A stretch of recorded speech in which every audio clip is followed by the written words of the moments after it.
दोस्तों नमस्कार, मैं अजय पत्रकार। आप पार्टी के नेता मंत्री सौरभ भारद्वाज ने खुली धमकी दी है। किसको? सुधांशु त्रिवेदी, जो देश के माने हुए वक्ता हैं, इंटेलेक्चुअल हैं और भाजपा के वरिष्ठ लीडर हैं। उनको खुली धमकी दी है कि सुधांशु त्रिवेदी का हम इलाज कर देंगे। खुली धमकी। मतलब आप देखिए कि आप पार्टी जो जनता की पार्टी थी, उसका मंत्री कितना खुलेआम सरकार पे रह के, जो दिल्ली की सरकार पे रह के मंत्री है, ऐसे व्यक्ति को केजरीवाल ने मंत्री बनाया। इसको आप क्या कहेंगे? शरीफ आदमी कहेंगे या गुंडा कहेंगे? जो भाषा है इसको आम लोग गुंडागर्दी की भाषा कहते हैं। ऐसा मंत्री क्या कहेंगे? आप लोग खुद निर्णय कीजिए। क्या किसी शरीफ की भाषा है? कभी सुधांशु त्रिवेदी ने इस तरह से कहा है कि मैं तुम्हारा इलाज कर दूंगा, इसका इलाज मैं करूंगा? उन्होंने हर चीज़ को तर्क सहित दिया। ये तर्क तो नहीं देना, सीधी सी एक ही बात कि सुधांशु त्रिवेदी मैं तुम्हारा इलाज करूंगा। इतने बड़े मतलब ये खुलेआम गुंडागर्दी हो गई। और ये अभी तक नहीं थी, जब से आप पार्टी आई है तो खुलेआम गुंडागर्दी का माहौल हो गया। यही नहीं, इन लोगों के और भी तमाम नेता इसी तरह से हमेशा बोलते रहे। दंगे में भी यही हुआ कि इन्हीं का एक सभासद उसको खुलेआम बोलता था, उसने कई लोगों को मारा पीटा, अदालत ने किया, अदालत ने उसको दोषी ठहराया। और इनकी भी यही पोजीशन है। क्या इनको मंत्री पद में रहना ठीक है? ऐसे आदमी के ऊपर तुरंत कार्रवाई होनी चाहिए, पुलिस को गिरफ्तार करना चाहिए। और बेहतर ये होगा केजरीवाल नहीं, पूरी सरकार इस्तीफा दे दे, क्योंकि ये सभी लोग खुलेआम गुंडागर्दी पे उतारू हैं, खुलेआम गुंडागर्दी पे उतारू हैं। यही नहीं, आप सुन ले, इस पार्टी के केजरीवाल भी कई बार बोल चुके हैं, बीजेपी के लिए बोल चुके। एक बार रैली से इन्होंने बहुत गंदे शब्दों में बोला था। हर एक के लिए बोल देना, सबके लिए, और फिर माफ़ी भी मांग लेना। तो इनके साथ क्या सज़ा होनी है? अब देखिए सुधांशु त्रिवेदी ने कहा क्या था, ये भी हम आपको बतला दें। सुधांशु त्रिवेदी ने, केजरीवाल ने जब छूट करके आए, अपने भाषण में कहा कि मैं हिंदुस्तान का एक नज़ीर हूँ, मैं पहला मुख्यमंत्री हूँ जिसको मुख्यमंत्री के दौरान जेल में दिया गया, जेल भेज दिया गया। ताजुब की मैं आपको बात बता दूँ कि केजरीवाल को मुख्यमंत्री के दौरान जेल गए हैं तो अपने गुनाहों पे गए हैं, शराब की दलाली पे गए, रिश्वतखोरी पे बाकायदे सबूत दिए गए, तमाम लोगों ने गवाही दी, तब ये गए। कहाँ जेल में गए? जिस राज्य में उसी में गए, जहाँ पे दिल्ली में ही गए। और उसका मंत्री कौन? यही अपने ही राज्य में, अपने ही मंत्रिमंडल में, और जेल विभाग भी इन्हीं के पास, यही देख रहे थे पर्दे के पीछे, वहाँ पर रहे और वहाँ बहुत आराम से रहें। इनके जो साथी जैन साहब मालिश करा रहे थे। और ये सुधांशु त्रिवेदी ने कहा कि यही नहीं गए हैं, इसके अलावा मधु कोड़ा भी गए मुख्यमंत्री के दौरान, मगर इस्तीफा दे करके गए। शिबू सोरेन गए, शिबू सोरेन ने इस्तीफा दिया। जयललिता गई मुख्यमंत्री के दौरान, जयललिता ने इस्तीफा दिया। करुणानिधि मुख्यमंत्री के दौरान गए, करुणानिधि ने दिया। यही नहीं, बीजेपी के येदियुरप्पा का भी रहा, मगर बीजेपी के येदियुरप्पा पे जब आरोप लगाओ जेल नहीं गए, उन्होंने तुरंत ही रिजाइन किया। उमा भारती ने तुरंत ही रिजाइन किया, जरा सा आरोप लगा था। तमाम मुख्यमंत्रियों ने जरा सा आरोप लगने पे, सिर्फ उमा भारती पे एक एफआईआर हुई थी, वो भी कर्नाटक में कांग्रेस की सरकार थी, उन्होंने तिरंगा फहराया था, इस बात पे एफआईआर हुई थी। उन्होंने इस्तीफा दे दिया कि एक मुख्यमंत्री के ऊपर एफआईआर हो, इस्तीफा दे दिया। दिल्ली में भी खुराना जी ने इस्तीफा दिया, तमाम लोगों ने इस्तीफा दिया, शांता कुमार ने इस्तीफा दे दिया, तुरंत कार वगैरह छोड़। मगर इन्होंने ना अपना महल छोड़ा, ना ही अपना घर छोड़ा, और ना ही मुख्यमंत्री पद छोड़ा। ताजुब ये बात देखिए, और ना ही मुख्यमंत्री आवास छोड़ा। ये बात सुधांशु त्रिवेदी ने कही, आम जनता को बात अच्छी लगी, हर जगह चर्चा होने लगी कि ये झूठ, चूँकि इनका झूठ पकड़ लिया, इनका इस बात से ये बिलबिलाए हुए थे, गुस्साए, कह रहे हैं मैं तुम्हारा इलाज करूँगा, मैं करूँगा। मतलब खुली गुंडागर्दी आप समझ सकते। यही नहीं, सुधांशु त्रिवेदी ने ये भी कहा, ये कह रहे हैं पैसा एक भी बरामद नहीं हुआ, मेरे पास एक भी पैसा नहीं शराब घोटाले का।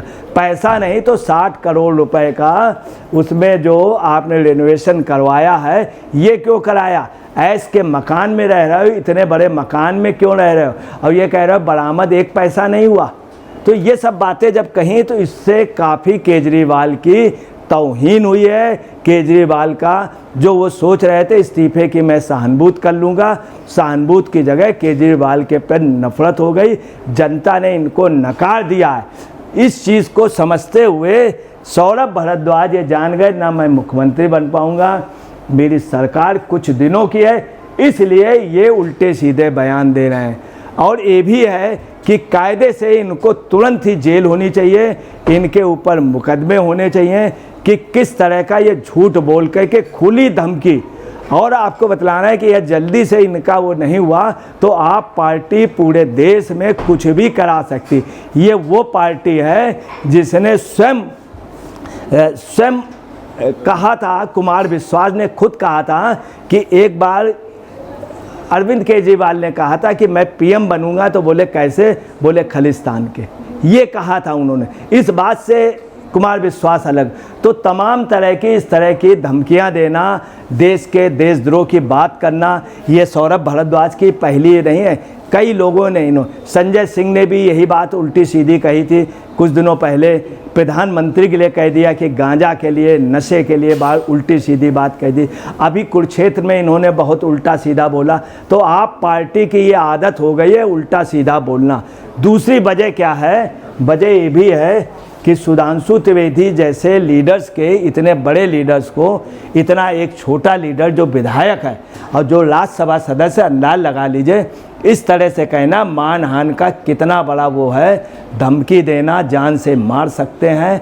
और इनकी अगर आप बालों की चले तो ये वास्तव में लोगों को जिंदा न रहने दे, अपने खिलाफ किसी को न बोलने देंगे और धमका के रखना चाहते हैं। केजरीवाल ने सभी मंत्रियों को धमका के रखा, विधायकों को रखा, अब ये आम जनता को, विपक्ष को भी धमका करके, और यही इनकी रणनीति है। आप देखिए श्री सिन्हा ने भी अपने सोशल मीडिया अकाउंट में कहा है सुधांशु त्रिवेदी का इलाज कर देंगे आप मंत्री सौरभ भारद्वाज। श्री सिन्हा ने अपने सोशल मीडिया अकाउंट में क्या लिखा इसके जवाब में, भाजपा सांसद को खुलेआम धमकी देते हुए कहा कि आप या हमेशा अपनी औकात से ज़्यादा बोलते हैं। लोग इसके इस बयान से सब तरफ बहुत नाराज़ हैं और ख़ास तौर से सौरभ भारद्वाज की गिरफ्तारी की बात कर रहे हैं और ये भी कह रहे हैं कि पार्टी की हर हाल में पार्टी जो है ये इस्तीफ़ा दे दे मुख्यमंत्री पद से, सरकार से, और फिर से चुनाव हो। ये देखिए के नेहरा ने भी अपने सोशल मीडिया अकाउंट में कहा है, ये देखिए कहाँ से आ गए आप, सब कुछ जनता तय करेगी। 2012 में यही केजरीवाल कहते थे कि सब कुछ जनता तय करेगी। अब ये क्या कह रहे हैं, केजरीवाल तय करेंगे मुख्यमंत्री कौन होगा, सिसोदिया कह रहे हैं। यही सिसोदिया केजरीवाल कहते थे सब कुछ जनता तय करेगी। अब कौन तय करेगा मुख्यमंत्री या नीतियाँ? केजरीवाल करें। केजरीवाल और सिसोदिया नीति लाएंगे, शराब की नीति लाएंगे, फिर शराब की नीति को चेंज करेंगे, उसमें कमीशन लेंगे, गोवा का चुनाव लड़ेंगे, सारे सबूत हासिल हो जाए। ये देखिए केजरीवाल, और ये आज इनकी स्थितियाँ क्या हैं आप समझ सकते हैं। सब मत्थे में हाथ रखे हुए सोच विचार में है, कुछ नहीं तो लोगों को धमकी दे करके डरा लो। चूँकि ये खुद ही डर गए हैं, ये जनता की मार से डरे हुए हैं, इसलिए लोगों को हड़काना चाह रहे हैं। आप देख लीजिए इन लोगों के चेहरे बतला रहे हैं। अब देखिए करवासन जी ने अपने सोशल मीडिया अकाउंट में कहा ये सौरभ भारद्वाज साउथ दिल्ली से विधायक है, हर पार्क में जाके इसकी बेशर्मी देखनी चाहिए। उद्घाटन बोर्ड पर चिपकाए गए इस आदमी का चेहरा पार्कों से भी बड़ा है, ये क्लास मॉनिटर तो दूर, विधायक बनने के लायक नहीं।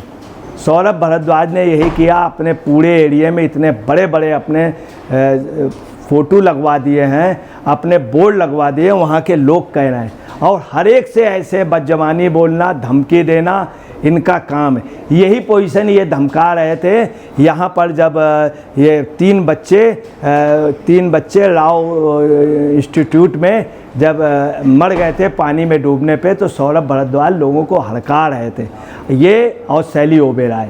तो दोस्तों आप देख रहे होंगे किस तरह से खुली धमकी और खुला, इसका मतलब ये दिल्ली के माहौल को कभी भी बिगाड़ सकते हैं, किसी पे भी जानलेवा हमला कर सकते हैं, किसी पर भी। इन लोगों पे तुरंत कार्रवाई होना चाहिए और इस सरकार को ही बर्खास्त कर देना चाहिए, उसी में बेहतर होगा दिल्ली के लिए। नहीं तो ये लोग निश्चित तौर पे हिंसा और माहौल को बिगाड़ देंगे। दोस्तों नमस्कार, मैं अजय पत्रकार।